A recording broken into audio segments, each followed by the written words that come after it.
Hi everyone, thank you for joining me. Welcome to another episode of this podcast where we get to explore this dimension that we have all come from and we all go back to, and we get a bit of an explanation, if we're lucky, of what we truly are at our core, at our essence. So let's hope this experience touches on a few of those topics. This one is from a girl called Anna, and her surname starts with A. Anna A. The gush of blood that all of a sudden turned into an endless river soon turned into a sudden process of feeling very, very cold. I felt I was freezing, as if life itself was leaving me. I was shivering uncontrollably on a surgical bed, and the very dedicated doctors and nurses were trying their best to cover me with blankets and to keep me talking. My doctor had left a long-lasting, difficult labour. She'd seen my son born.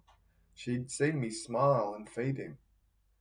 She'd left the staff with instructions to check and see whether I'd be okay, considering there was no unusual bleeding during the labour, just the placenta and the baby. I heard them calling her and asking her to return. I'd squeezed my eyes to the point of utter pain from the freezing that had taken over every single limb. I was sensing in such detail those minutes. All of a sudden, I could only think of God and felt an urge to go, to let go. Then slightly opening my eyes, the last thing I whispered to the nurse, while grabbing the cross hanging from her neck, which was lying on my chest, "Do you believe in God?" She was engaged in saving me, but that second she turned to me, removed the necklace, and placed it inside my hand. That's when I started floating. I barely glanced at the overpacked surgery room. Emergency bells were ringing for my doctor. I saw her looking at my body and talking to it as I was hovering above, happy, healthy, excited. Before I knew it, I was sucked in like from a vacuum cleaner into this wonderful pool of light. Even today, that pool is the most beautiful, most perfect thing I've ever experienced. For lack of a better word, I can't describe it as anything else but thing. Yet the one word I'd address to the entire experience or journey would be reality. That pool, that place, that event was the most real thing that has ever happened to me. On that background, the life I've been living on planet Earth was an insignificant second of an experiment which I'd volunteered for. I wasn't Anna, the lady who had just given birth, but I was a light being, light in every sense. I was made of the same light as the one with which the pool was filled. I sensed everything, felt everything, beautiful as there can ever be. I thought and understood everything and was floating around inside the pool happily. Finally, back home. Light, as in lightness, no gravity, no strings attached. I was so happy, and I wouldn't have to sleep or eat anymore. No tiredness, no negativity, no anxieties whatsoever. And you float and float lightly, dancing and singing with no audio visuals. You're just being. That's what you're for, to be.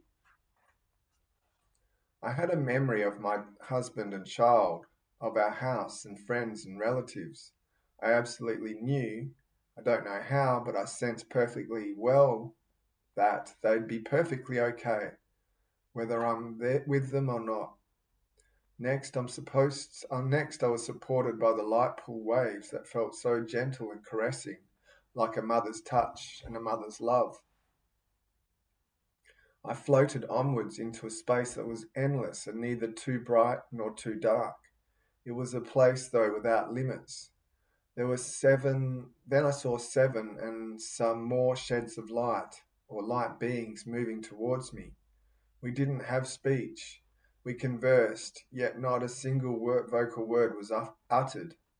The very central being was my deceased mother-in-law, who told me they'd been keeping me company for I was to return in a while. Her her thought came into my being, and I could feel and see things through her mind and sense exactly how she meant. I told her I would so love for you to be with us and play with your grandchildren. She answered, "Don't worry about it. Before this child was born, we went together to all the gardens and lovely forests, and we played, laughed, and sang together.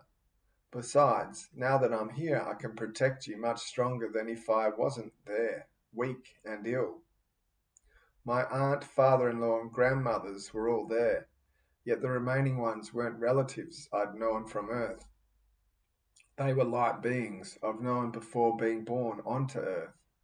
They guided me into a library. I placed this word inside quotation marks because it was a multi-dimensional composition. I cannot even call it a structure.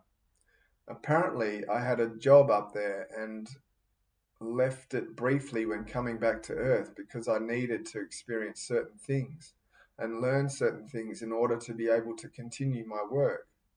There were stair-like features which we could move by the will of our minds.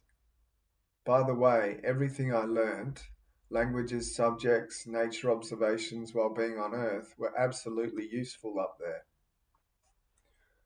I had then floated into my unfinished manuscript that looked like some form of tablet, except it would only appear by my mind's command.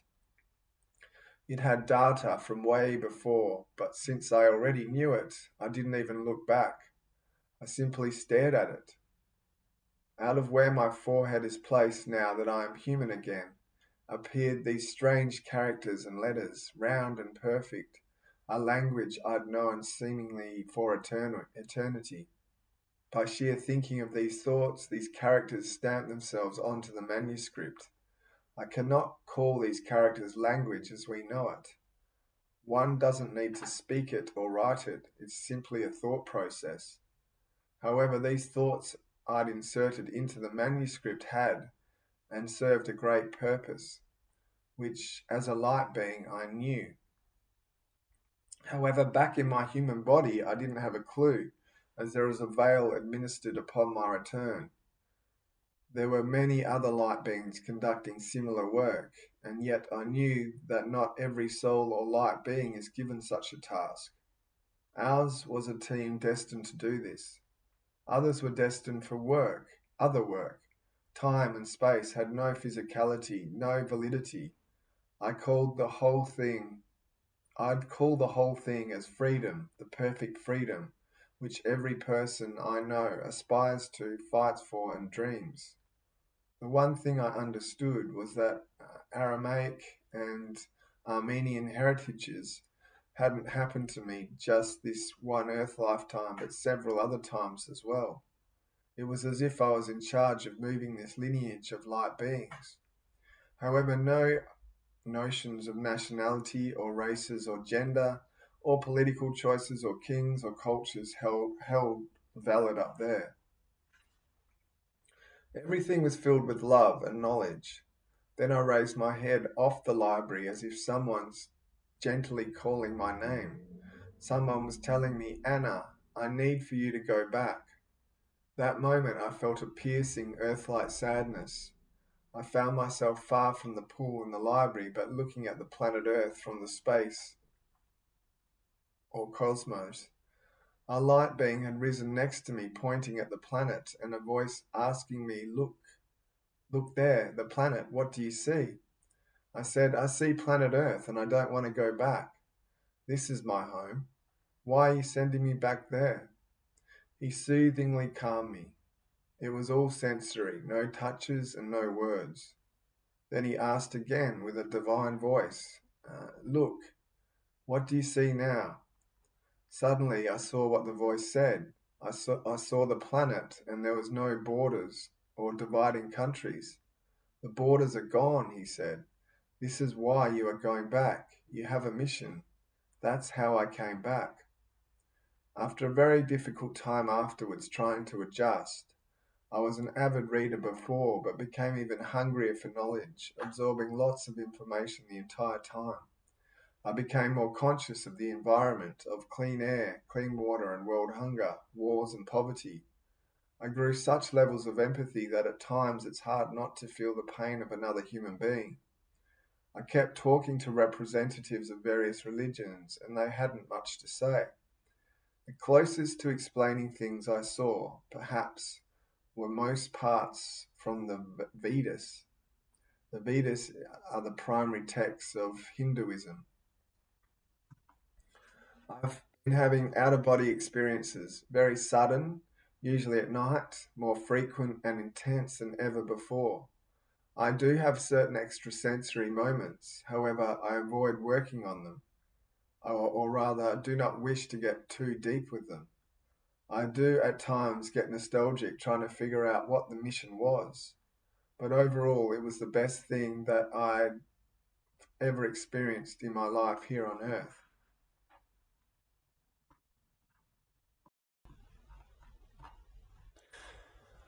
And that's the end of Anna's experience. I'm kind of in two minds here whether to just go through this one again or pick another one. Like this one, it was a little bit all over the place, like hard to kind of get a read on exactly how the experience transpired in terms of it sort of jumped from one thing to the other without it just didn't flow that well as I read it out, and for me it didn't make a lot of sense. So look, I might just go through it paragraph by paragraph just to see if it makes a bit more sense the second time.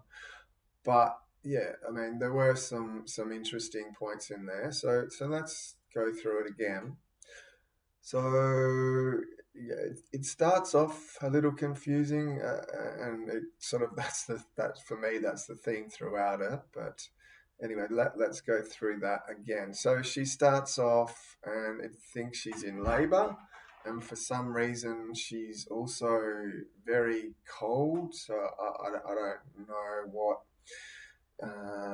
This sort of confused me a little bit as I was reading it. Like, is she giving birth? Is she suffering some other sort of condition?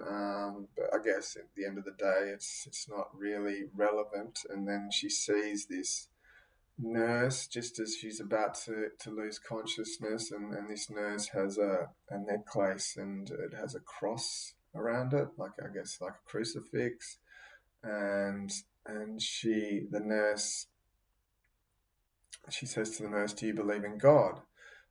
It doesn't go into much detail as to why this question was asked, but this is how she's written it.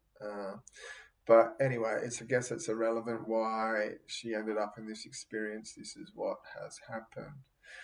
So she starts floating out of her body and is able to kind of look around and experience this new dimension in a new form, but also able to see what is happening in the physical realm. It's interesting when some people cross over, some will kind of hover around in this dimension for a while and see what's going on, whereas others will just get thrown instantaneously into this spiritual realm, and the the connection to this world that we are in now is almost instantaneously evaporated. But yeah, I don't know. There's so many questions with these experiences as to why certain things happen, and I've kind of given up trying to understand why some go down one direction and others take another path. At the end of the day, all I could really say is that everyone seems to have a pretty unique experience, but most experiences have some common themes that relived every time I read one of these.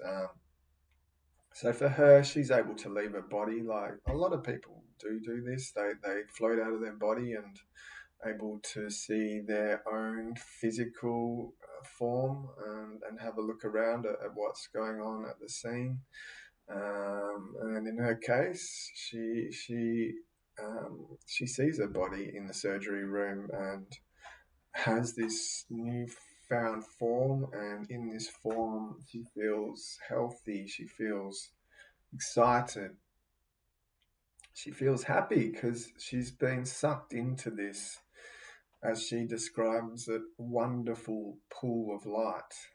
And this is this realm of heaven like loving beauty that a lot of people say they lack the words to try and describe. So she's given it a crack and says, it's like a pool. She doesn't say swimming pool or whatever, but it's like a pool of light. So use your own imagination as to what exactly that means. And in this pool, she says it's the most beautiful, most perfect thing she's ever experienced. For lack of a truly better word, I can't describe it as anything else but thing. So it's the most perfect thing, and that's the best we get in terms of the description of what this place is like. However, she does continue, and this is what baffles me as well. This other realm is more real, is more legitimate than what we see and experience in this place as a human. A lot of people say that where we are today is more of a dream-like world, whereas this other dimension has a lot more reality to it. Is the words that Anna uses in this experience. She says that pool, that place, was the most real thing that's ever happened to me. So that means it's more real than what we go through or experience on Earth. And it's hard to imagine that, isn't it? Because everything here seems pretty, um, it looks pretty real, but as they say, that this place is an illusion. So yeah, uh, you just got to take your word from these people and understand what they're seeing is very profound and is really having a big impact, and puts their earth life into it puts it into pale. The earth life pales in comparison to what they experience in this dimension. So often in these experiences, they will talk about, why we're here, or how, or at least mention whether or not we decided to come here ourselves. And this Anna, she says that while she's in this pool, she gets to see that it was her choice to come to planet Earth, and she sees this life that she has lived so far on planet Earth as using her words here, an insignificant second of an experiment. That's pretty incredible to hear, because obviously while we're here, this can seem like a super long journey, but once you get to this timeless, eternal realm, the life that we are living here is just the blink of an eye. So she says this life she's volunteered for, and she sees who in this other realm, who she truly is. It's not Anna, it's not the lady who's just died giving birth, but she is a light being. and she puts commas around the word light because she says that it was light in every sense, in that there was no gravity, no strings attached, total freedom, no need to have to eat, no need to sleep, no fatigue, no negativity, just the ability to float lightly, just move around wherever you want to go, just total freedom.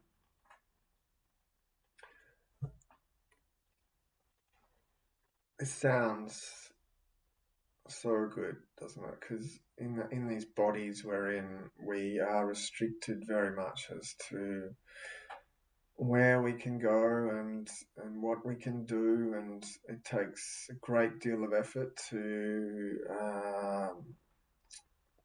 go any decent distance. Like you got to fly or drive or use some sort of transport. Whereas in this other realm, it seems you just have to think where you want to be and you're there. But here, it's a lot more tedious and time consuming, and takes planning and effort and energy yeah, so the freedom that this lady is experiencing in this dimension seems like a welcome um, a welcome thought, and something I can't wait to experience myself.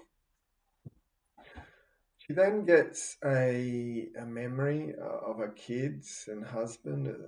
It's not like a life review. It's like they just suddenly pop into her head, and she gets this sense that they are going to be okay, that they're going to be perfectly well, whether she's there with them or not. And that's about it in terms of her concerns about the loved one she's left behind. So that gives you a sense of where this person's mind is at. They're in this new realm. They're happy to be there. They do quickly reflect on the people they've left behind on Earth, but gets this knowing that they're going to be okay, whether she's there or not. And this is all she really talks about in terms of her reflections on her family on Earth, and feels that she's in a good place now, and they'll get to be with her again soon enough.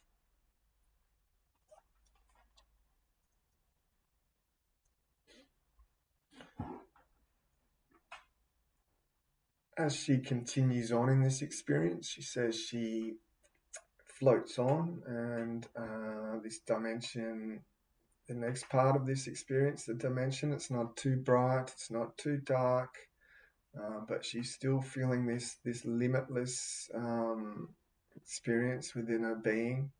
And this is when she first comes into contact with some other light beings.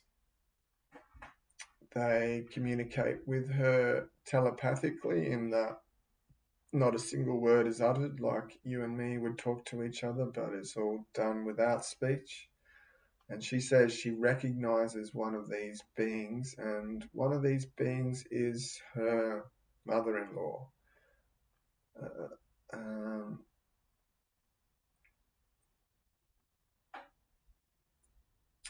and Anna, the girl having this experience, says to her mother in law, I would love for you to be with us on planet Earth so you could play with your children, your grandchildren.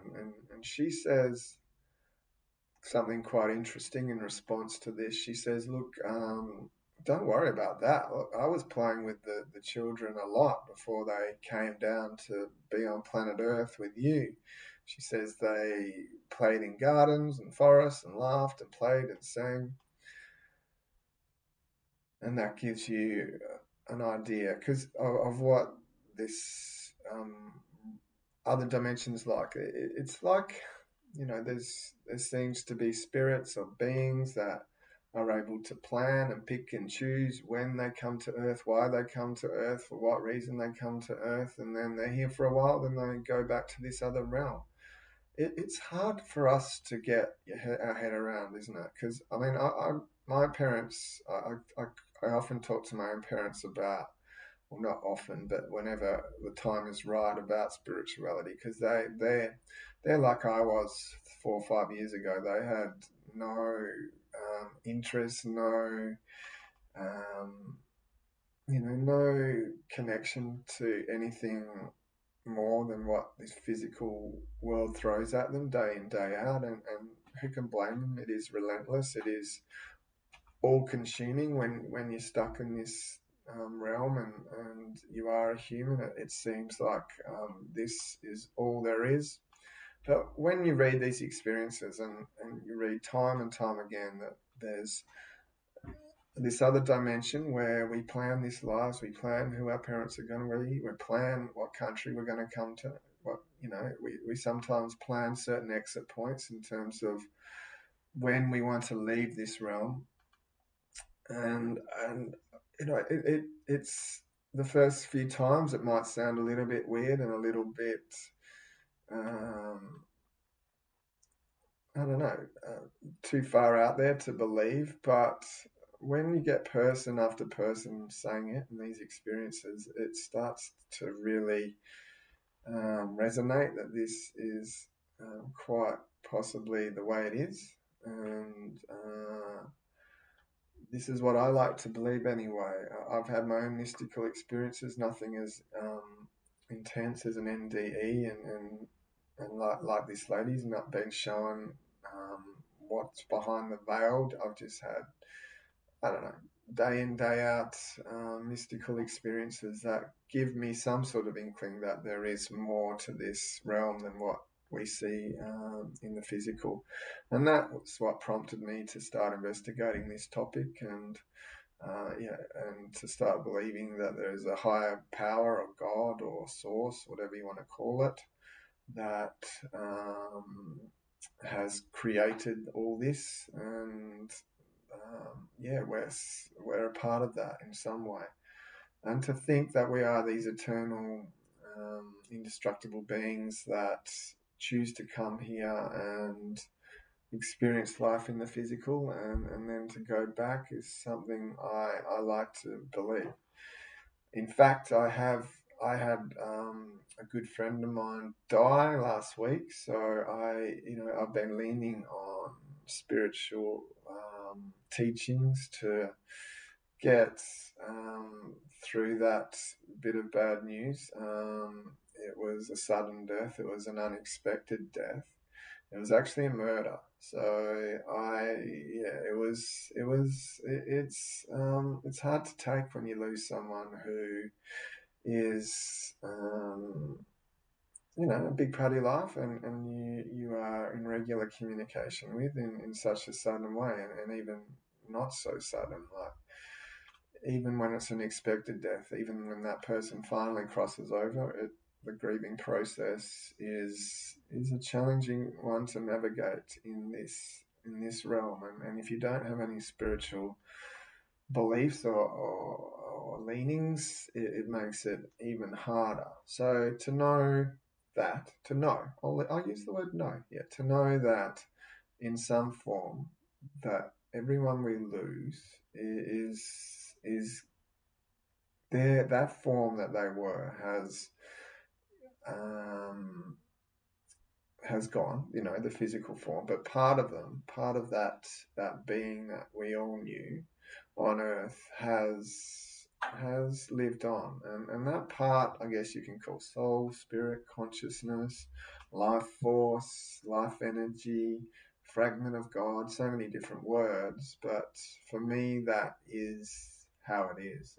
And although that form you'll never see again in the physical, um, they've gone back to this dimension I talk about every week, and eventually we will meet again. How that happens or what that looks like, I guess it just depends, because depends on which experience you like to believe, or because every week it's kind of slightly different in terms of how beings function in this other realm. It's hard to get an idea of how it actually is. And I think because I'm explaining this with the limitation of human words and through the perception of how I experience this life, it's totally different to what this other realm is like, and it's difficult to imagine what it's like because I'm using my human mind to explain something that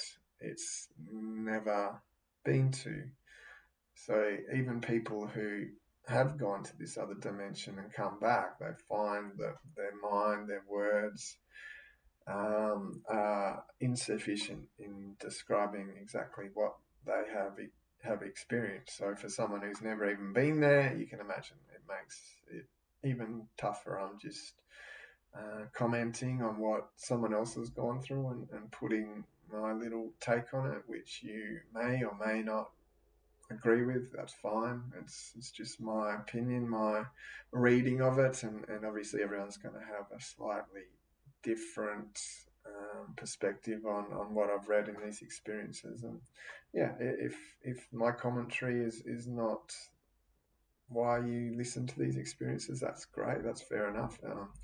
I'm happy that you're just listening to the start and getting the experience from the person directly. And yeah, my commentary is just secondary to that. I just try and like to go through it again and explain it exactly the way I've read it and see if we can make a little bit more sense of it the second time through and put a few talking points in there.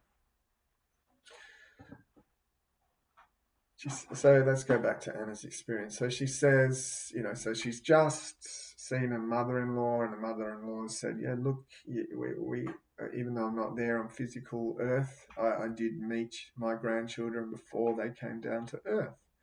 And she's like, and it's like, oh, okay, that I can see that now. I'm in your dimension, so I can see that's possible. Like it's a totally normal thing. If only we on Earth could everyone on Earth could see it that way.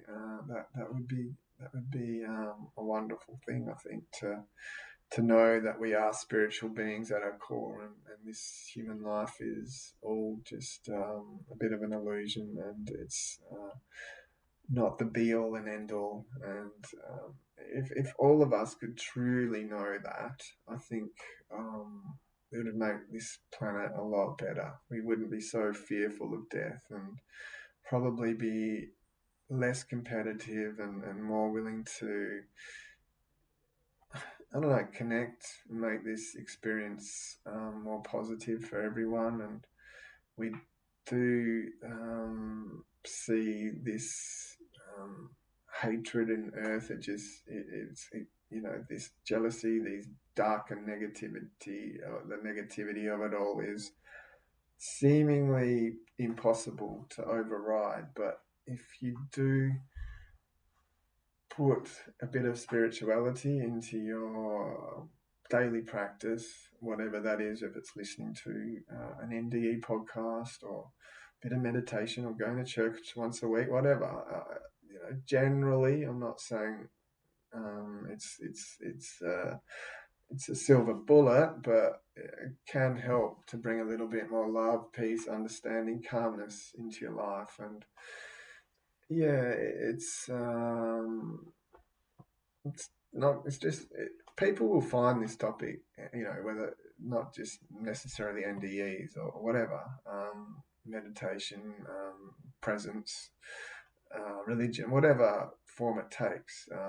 It's all, I think, God trying to connect with your soul and to make your experience a little bit, give it a little bit more purpose, give you a little bit more understanding, um, give you a little bit of guidance. But some people just never get this, I don't know, intervention or guidance towards looking into this topic a little bit more. And I don't know why that is. I often wonder why. Like, if it hadn't happened to me, I certainly wouldn't be talking to you right now.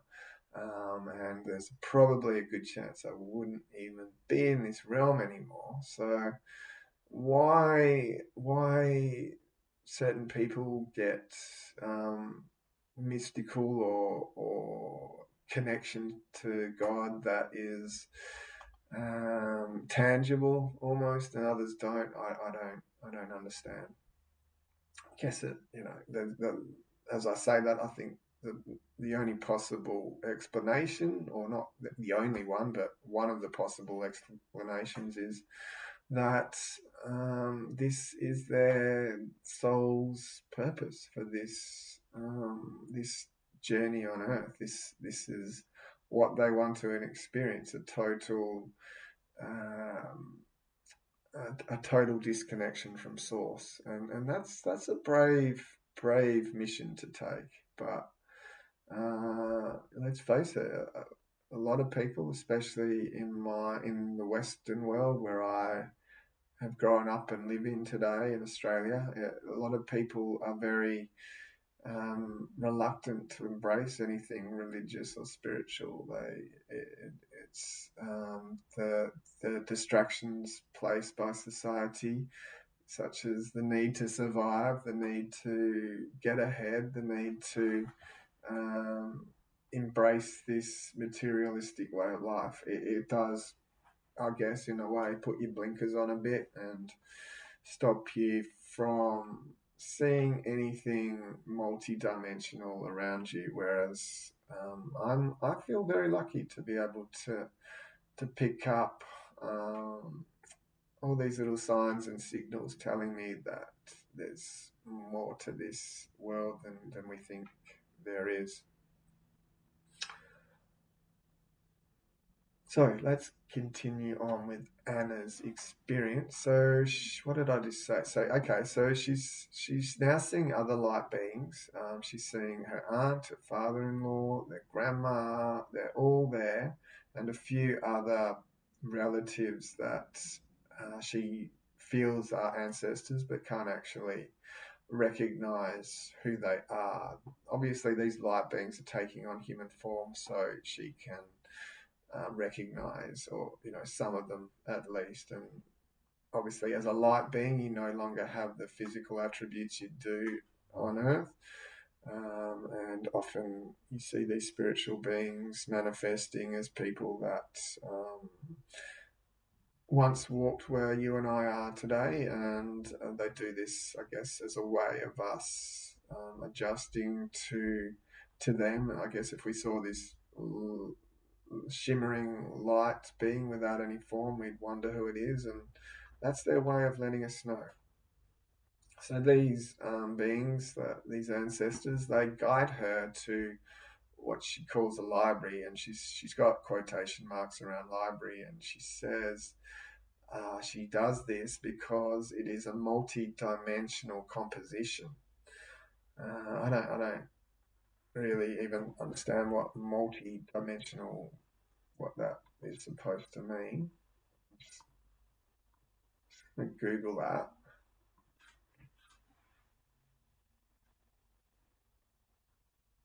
Yeah, Google doesn't help me much either. I would try Chat GPT, but yeah, I might as well. Got it right here.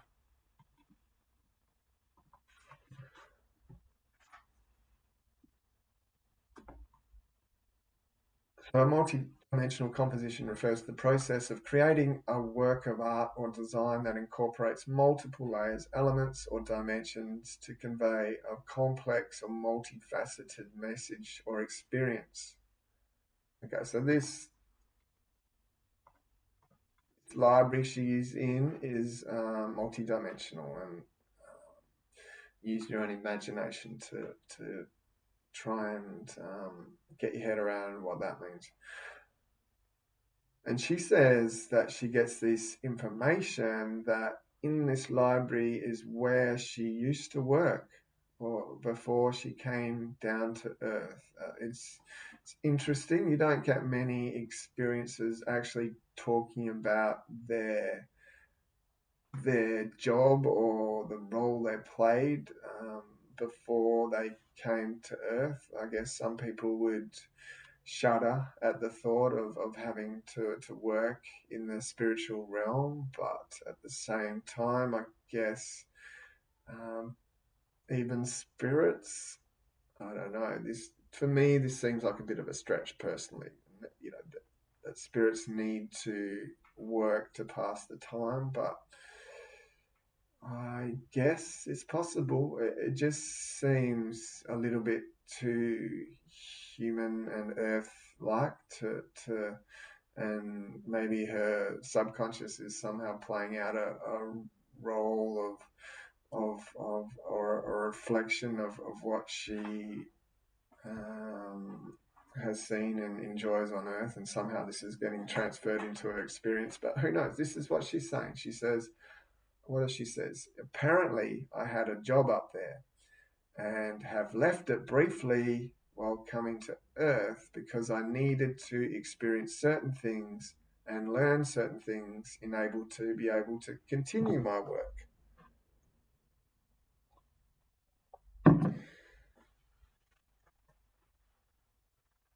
I don't know. It, it, you do hear the odd experience where people that go to these buildings and these places in this spiritual realm where they are able to go to places like libraries and read books and study and learn and become wiser. It part of me believes this and wants to believe it because it sounds really cool that you can go and do some passion that you love in this other realm. But part of me thinks this is,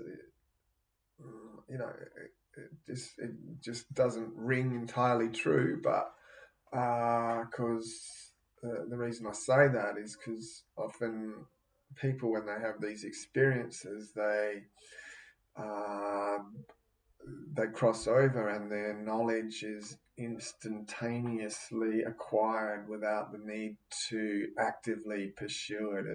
It's just there. They have a question, boom, the answer comes.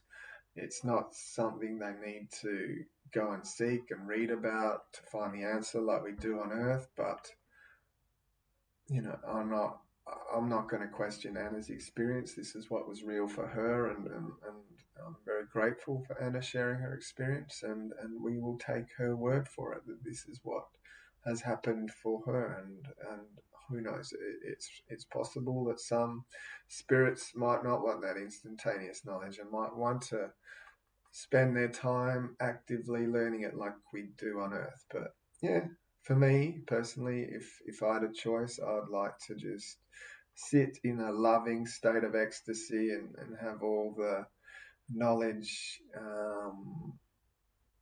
instantaneously available. But yeah, that's just the way I'd like it, and obviously everyone's got their own unique tastes and journeys. And yeah, like I said, I'm not questioning Anna. I just that's just how I feel about that bit she's written. And she says things she's learnt, like languages, what she's observed in nature, different topics, were very useful up there. That's all she says on that. I'm not too sure what that means. Somehow, I guess it's helps her. I don't know, her soul group learn more about what planet Earth is like, and I guess what she's saying there is everything we learn on planet Earth is helpful, is worthwhile. Doesn't matter what it is, it helps, I guess, us grow and evolve.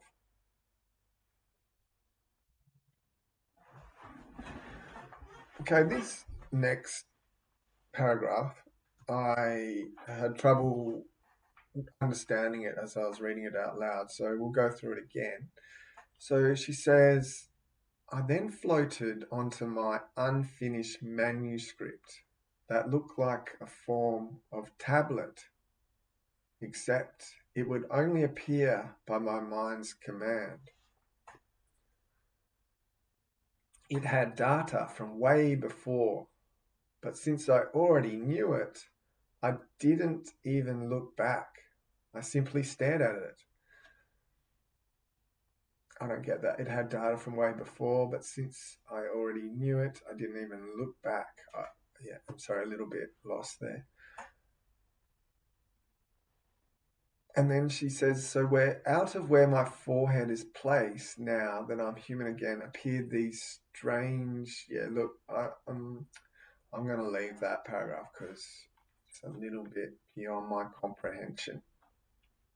Something about a manuscript and her being able to write this manuscript simply by thinking and not actively speaking it or writing it doesn't really um, make much sense to me.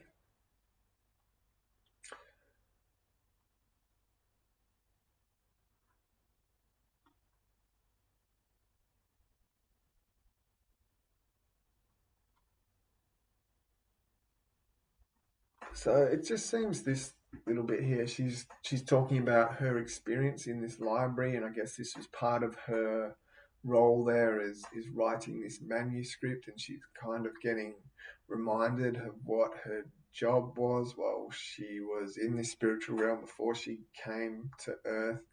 She says that in this library, everything was filled with love and knowledge, and it was just a very blissful place to be. And I guess this is just, in a way, Anna's way of describing her personal heaven. And I love it. It's great. You know, you don't have to have these magnificent landscapes of rolling green hills or perfect gardens or blissful, um,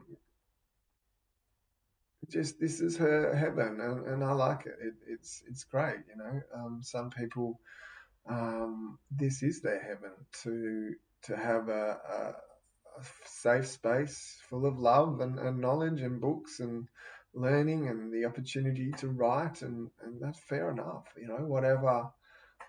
Whatever works for the individual. Like I said, we're all different, and we're all going to have something that appeals to each of us individually. And this is quite likely to be reflected in what we will experience when we are in this heaven like dimension. Just crazy to think that there's, right in front of us, there's all these, not, no, we're not literally right in front of us, but beyond the veil, whatever you want to call it, in this space we share, is this other realm where all these different experiences going on. Like there's people in libraries, people meeting Jesus, people meeting deceased ancestors, and it's all happening all around us. And it's no wonder that people can get little glimpses behind this veil and see what's going on. And I guess that's why some people are psychic. They've got some part of their soul or whatever that can protrude through this veil and see what's going on. But yeah, it's just incredible that there's all these different environments that aren't physically there from our human perspective, yet there seems to be an infinite number of these experiences going on, in space or whatever you want to call it, behind the veil. And yeah, just a little strange and incredible and miraculous to me. But yeah, I can see why this might be a stretch for some people to believe is true, but at the same time, the the regularity of these experiences explaining a similar thing kind of counters that argument, in that we are all, these near-death experiences go through similar types of events that replay out in slightly different forms. And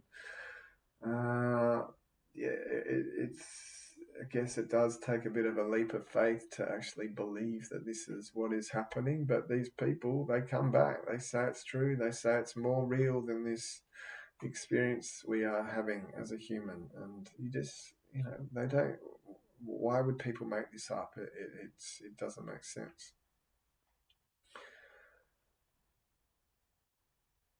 And then we get the terrifying news that one of these beings then says, "Anna, I need for you to go back." And with this news, she says she feels this piercing, earth-like sadness.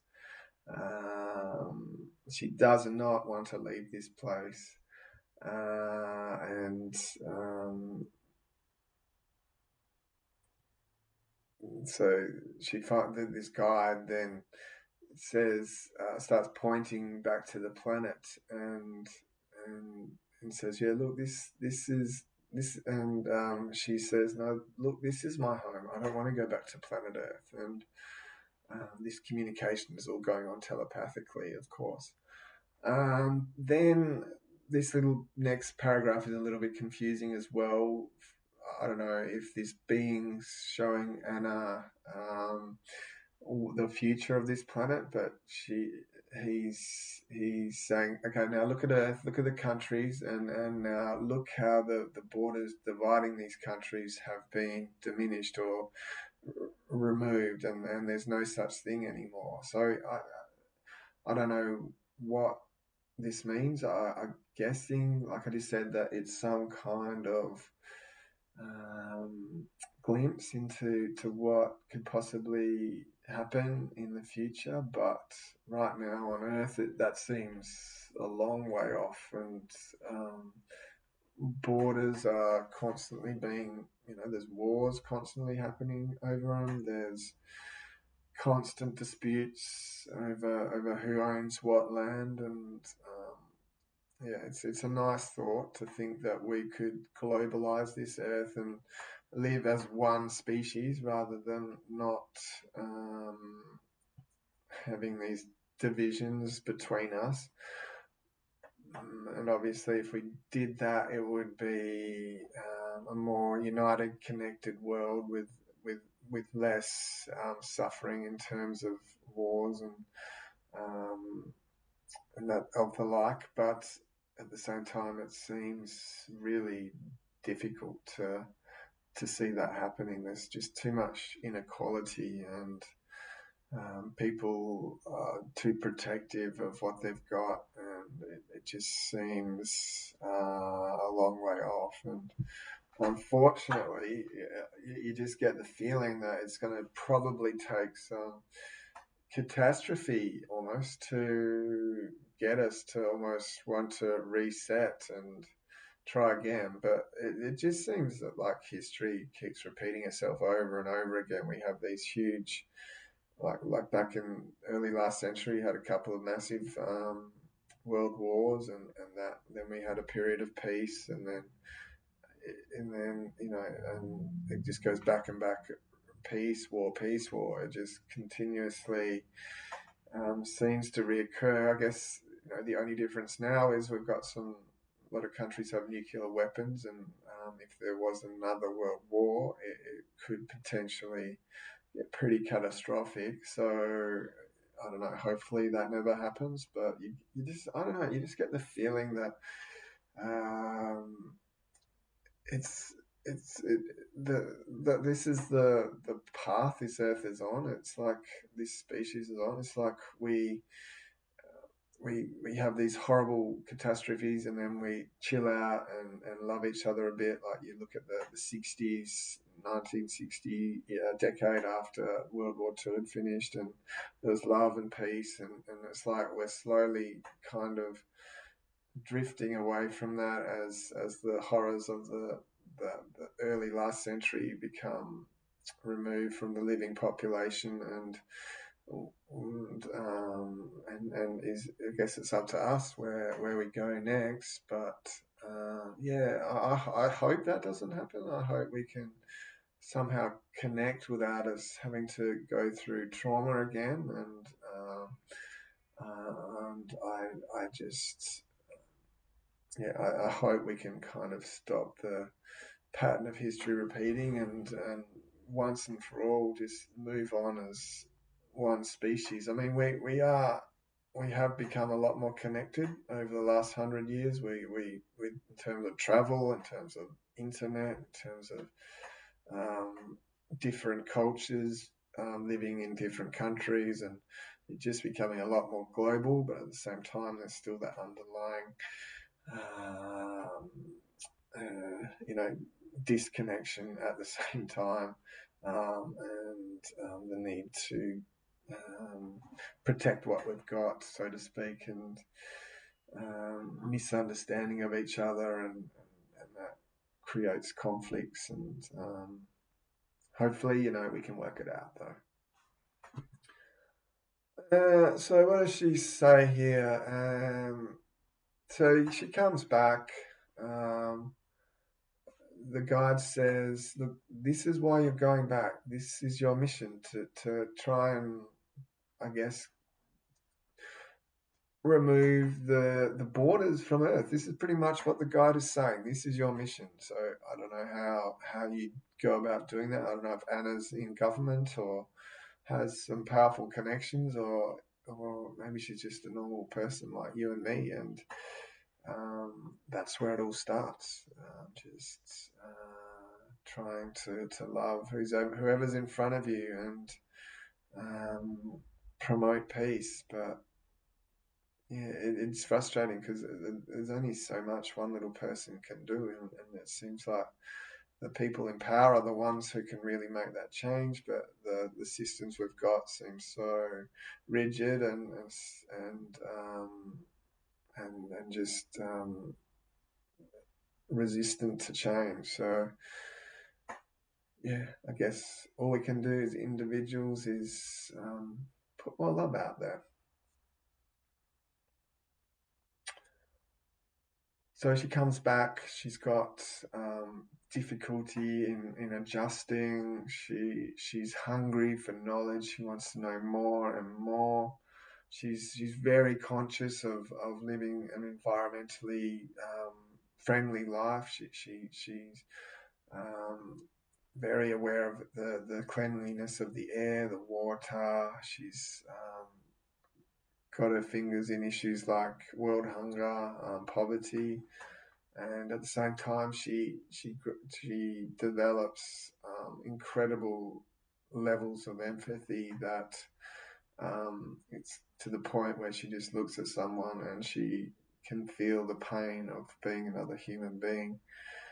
Yeah, it's funny. I think I have high levels of empathy, but it's hard to know because you're not in someone else's skin, and you don't know if your level of empathy is high compared to the other. But I'll just give you an example from yesterday. There was this guy who's mowing he comes and mows the lawns at these units I live in, and I was just about to do a podcast to read one, and obviously I got a little bit disappointed is one way of putting it, angry, upset, because it was too noisy, and it was very loud, and I didn't want to start it only for him to start the um, the mowing machine, the lawnmower machine up again, and get halfway through it and then have it interrupted. So yeah, look, I got a little bit upset because I had my mind set on doing an episode yesterday, and that interrupted it.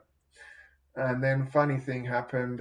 He finished an hour or two later, and then he came and parked like directly outside my window, and I was just staring out there, and I saw him sitting in this car. He would have been, I don't know, late 60s, mid to late 60s, and the car was literally a rust bucket. It was, it looked like it was almost about to fall to bits. It was about 50 years old, and yeah, and then I just saw him, and he's sitting in his seat, smoking a vape, and just he just looked exhausted, and oh my God, I just felt like crying because I just felt so sorry for him, and I just wanted to love him, and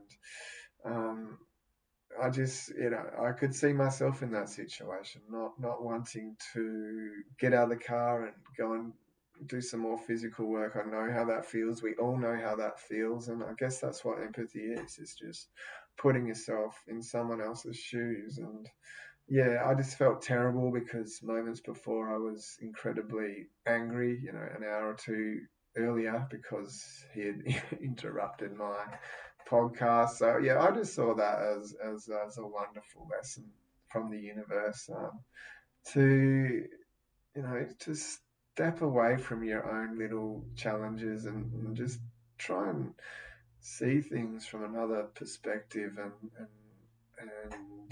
realize it's all going to be okay in the end.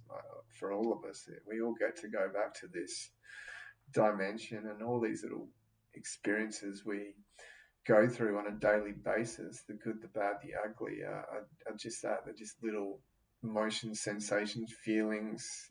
And I try, it's not always easy, to be grateful for whatever it is that is presenting itself in front of me. It's hard when you have those feelings of anger, or you suddenly have this thought of something you've forgotten or you're worried about, and instantaneously takes away that blissful state you might have been in. I just try to see it a little bit differently these days, and try to see the harder things to go through as a gift, even though they're not pleasant to go through. They're still just little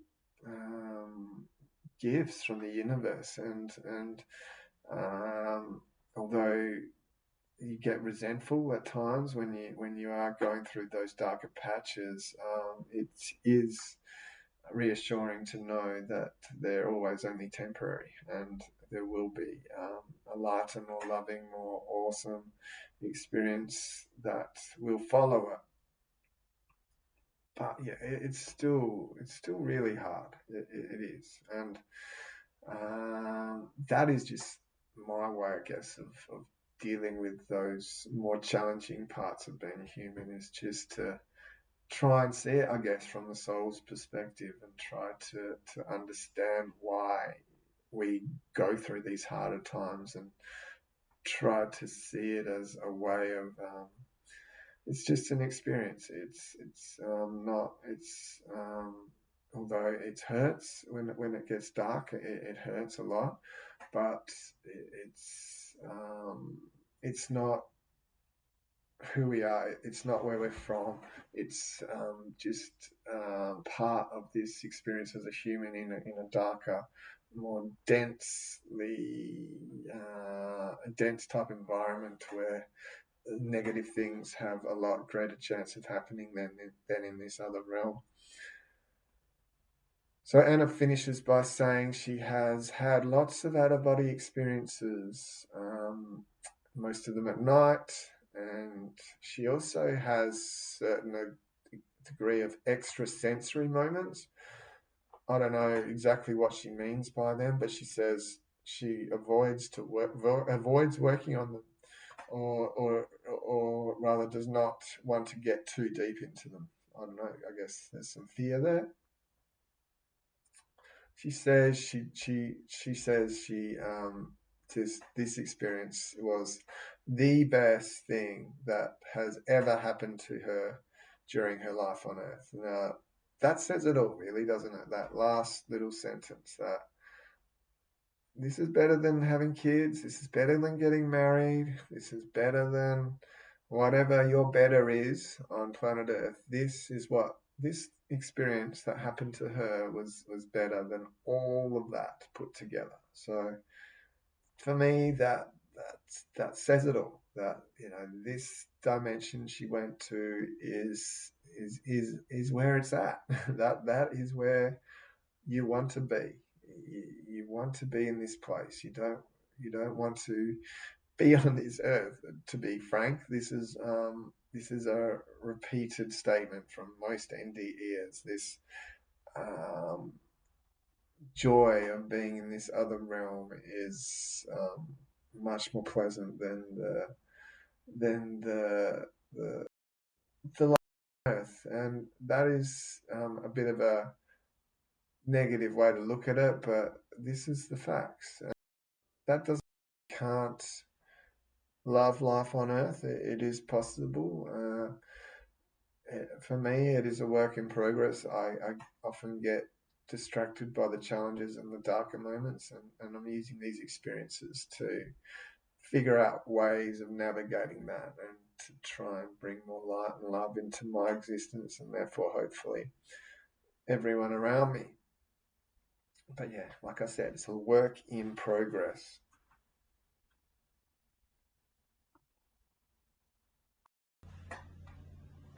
So, yeah, life is very much about how we perceive it. Um,